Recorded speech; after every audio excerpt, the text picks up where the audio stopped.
Assalamualaikum warahmatullahi wabarakatuh. Nama saya Bima Dwi Febrianto. Saya beserta teman saya Feby Yolanda dan Vanessa Delvianti akan mempresentasikan hasil dari diskusi kami, yaitu pasar persaingan sempurna. Ciri-ciri pasar persaingan sempurna. Yang pertama, perusahaan adalah pengambil harga. Pengambil harga atau price taker berarti suatu perusahaan yang ada di dalam pasar tidak dapat menentukan atau mengubah harga pasar. Apapun tindakan perusahaan di dalam pasar, ia akan menimbulkan perusahaan atas harga pasar yang berlaku. Yang kedua, perusahaan mudah keluar atau masuk. Sekiranya perusahaan mengalami kerugian dan ingin meninggalkan industri tersebut, langkah ini dapat dengan mudah dilakukan sebaiknya apabila ada produsen yang ingin melakukan kegiatan di individu tersebut. Produsen tersebut dengan mudah melakukan kegiatan yang diinginkannya. Yang ketiga, menghasilkan barang serupa. Barang yang dihasilkan berbagai perusahaan tidak mudah untuk dibeda-bedakan. Barang yang dihasilkan sangat sama atau serupa. Yang keempat, terdapat banyak perusahaan di pasar. Sifat inilah yang menyebabkan perusahaan tidak mempunyai kekuasaan untuk mengubah harga. Yang kelima, pembeli mempunyai pengetahuan sempurna mengenai harga. Dalam pasar persaingan sempurna, jika dimisalkan bahwa jumlah pembeli adalah sangat banyak, namun demikian dimisalkan pula bahwa masing-masing pembeli tersebut mempunyai pengetahuan yang sempurna mengenai keadaan yang terjadi di pasar. Selanjutnya, permintaan dan hasil jualan. Di dalam analisis usaha suatu perusahaan untuk memaksimumkan keuntungan, dua hal harus diperhatikan. Yang pertama, biaya produksi yang dikeluarkan. Yang kedua, hasil penjualan dari barang yang dihasilkan. Walau dalam struktur pasar manapun ia golongkan. Yang pertama, permintaan pasar dan perusahaan. Apakah ciri pertama dari pasar persaingan sempurna yang digambarkan pada bagian sebelum ini? Sifat tersebut adalah setiap perusahaan adalah mengambil harga. Yang kedua, hasil penjualan marginal, rata-rata dan total. Hasil penjualan rata-rata adalah kurva permintaan. Pada dasarnya digunakan untuk menjelaskan tentang jumlah permintaan terhadap suatu barang pada berbagai tingkatan harga. Hasil penjualan marginal. Tambahan hasil penjualan yang diperoleh perusahaan dari menjual satu unit lagi barang yang diproduksinya. Serta hasil penjualan total adalah seluruh jumlah pendapatan yang diterima perusahaan dari menjual barang yang diproduksinya, dinamakan hasil penjualan online. Ciri selanjutnya, pemaksimuman keuntungan jangka pendek. Syarat pemaksimuman keuntungan di dalam jangka pendek. Pemaksimuman keuntungan oleh suatu perusahaan dapat ditentangkan dengan dua cara berikut. Satu, membagi hasil penjualan total dengan biaya total.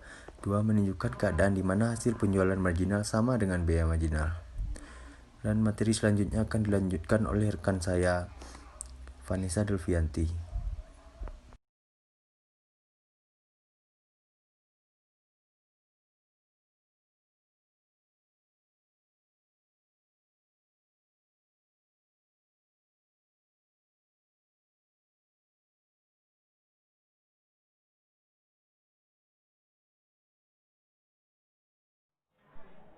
Pemaksimuman keuntungan jangka pendek. Syarat pemaksimuman keuntungan di dalam jangka pendek. Pemaksimuman untung oleh suatu perusahaan dapat ditentangkan dengan dua cara berikut. 1. Membandingkan hasil penjualan total dengan biaya total. 2. Menunjukkan keadaan di mana hasil penjualan marginal sama dengan biaya marginal. Jumlah produksi dan biaya produksi. Pada dasarnya, data tersebut menerangkan hal-hal berikut. Dalam kolom 1 ditunjukkan berbagai jumlah produksi yang dapat dicapai. Kolom 2 menggambarkan biaya tetap total. Kolom 3 menunjukkan biaya berubah total. Dengan menjumlahkan biaya tetap total dalam kolom 2 dengan biaya berubah total dalam kolom 3, diperoleh biaya total yaitu seperti ditunjukkan dalam kolom 4. Jumlah produksi dan hasil penjualan. 1. Data dalam kolom 1 seperti menggambarkan jumlah produksi yang dapat dicapai. Kolom 2 menunjukkan tingkat harga barang yang diproduksi. Kolom 3 menunjukkan hasil penjualan total yang akan diterima produsen pada berbagai tingkat produksi. Data hasil penjualan total dalam kolom tersebut dihitung dengan menggunakan rumus berikut. TR sama dengan P kali Q. Kolom 4 menunjukkan hasil penjualan rata-rata, kolom 5 menunjukkan hasil penjualan marginal. Menentukan keuntungan maksimum. Hasil penjualan total, biaya produksi, dan keuntungan. Membandingkan hasil penjualan total dan biaya total pada setiap tingkat produksi. Menentukan tingkat produksi di mana hasil penjualan total melebihi biaya total pada jumlah yang paling maksimum. Keuntungan sama dengan hasil penjualan total dikurang biaya produksi total. Hasil penjualan marginal, biaya marginal, dan keuntungan. Untuk memahami pendekatan hasil penjualan marginal, biaya marginal MC kurang sama dengan MR, dengan lebih baik satu contoh angka akan diterangkan. Tambahan untung sama dengan tambahan penjualan total dikurang tambahan biaya. Dalam jangka pendek, terdapat 4 kemungkinan dalam corak keuntungan atau kerugian perusahaan, atau keseimbangan perusahaan, yaitu 1. Mendapat untung luar biasa. 2. Mendapat untung normal. 3. Mengalami kerugian tetap, masih dapat membayar biaya berubah. 4. Dalam keadaan menutup atau membubarkan perusahaan. Keuntungan normal atau lebih normal. Keadaan kegiatan perusahaan yang memperoleh untung lebih normal ditunjukkan dalam gambar 11.6. Perusahaan akan mendapat untung luar biasa apabila harga adalah lebih tinggi dari biaya rata-rata yang paling minimum. Baiklah, di sini saya akan melanjutkan materi dari saudari Vanessa tadi. Keuntungan normal atau lebih normal. Keadaan kegiatan perusahaan yang memperoleh untung lebih normal ditunjukkan dalam gambar 11.6. Perusahaan akan mendapat untung luar biasa apabila harga adalah lebih tinggi dan biaya rata-rata yang paling minimum. Kerugian tetap dapat membayar sebagian biaya tetap. Perusahaan mengalami kerugian tetapi masih dapat beroperasi, yaitu harga adalah lebih rendah dari biaya total rata-rata, tetapi lebih tinggi dari biaya berubah rata-rata. Perusahaan menutup usahanya. Gambar 11.6 menunjukkan keadaan yang menyebabkan perusahaan akan menutup usahanya.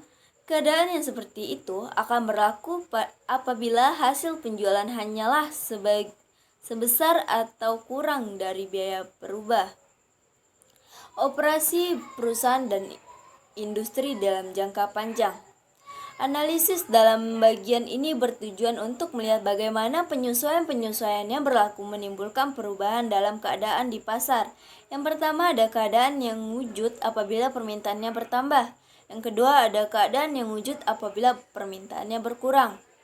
Perubahan akibat kenaikan permintaan, perubahan yang diakibatkan oleh kemerosotan permintaan, keuntungan jangka panjang. Penawaran barang akan menjadi semakin berkurang dan menyebabkan kenaikan harga. Perusahaan yang semakin berkurang dan harga semakin naik akan terus berlangsung, sehingga perusahaan-perusahaan akan mengalami keuntungan normal kembali.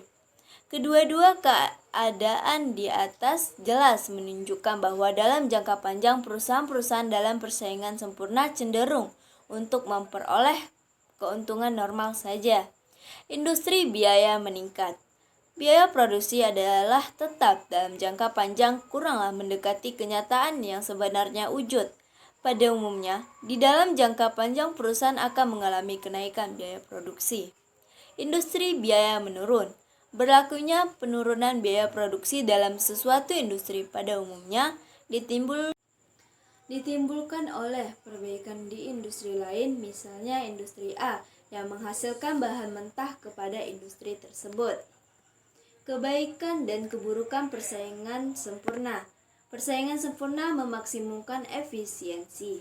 Sumber-sumber daya digunakan secara efisiensi apabila seluruh sumber-sumber daya yang tersedia sepenuhnya digunakan.